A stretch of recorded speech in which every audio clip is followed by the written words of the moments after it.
સ્વાગત છે। હું છું રેખા માલકાની અને જોઈએ આજના સમાચાર। ભિલોડા વિધાનસભાના ધારાસભ્ય પીસી બરંડા સાહેબનું જાયન્ટ્સ પરિવાર મોડાસા દ્વારા સન્માન।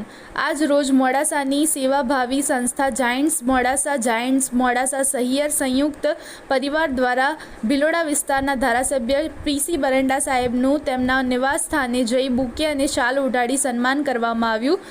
ધારાસભ્યએ તેમના નિવાસ સ્થાને સન્માનથી આવકાર્યા। આ સમયે તેમના નિવાસ સ્થાને તેમનું સાદગીભર્યું જીવન આમ આદમીની જેમ અમારી સાથે બેસી ચા નાસ્તો કરાવ્યો અને એક પરિવારના સભ્યો હોય તેને ઘર સભા રૂપે અમારી સાથે વાર્તાલાપ કરી ધારાસભ્ય પીસી બરંડા સાહેબ તેમના વિસ્તાર ભિલોડાના વિકાસ માટે વિશેષ ગ્રાન્ટ 665 કરોડના રસ્તાની મંજૂર કરાવ્યા, જેની કોપી બનાવીને બતાવવામાં આવી હતી। પ્રેમથી વિદાય કર્યા। આ પ્રસંગે મોડાસા નગરપાલિકાના પૂર્વ પ્રમુખ, Giants district director Vanitaben Patel, zone director Pravin Parmar, મંત્રી Mukund Soni, media cell director Vinod Bhavsar, જીવદયા ડાયરેક્ટર કલ્પેશ પંડ્યા, સહિયર મંત્રી છાયાબેન સોની, અમિતાબેન સોલંકી હાજર રહ્યા હતા।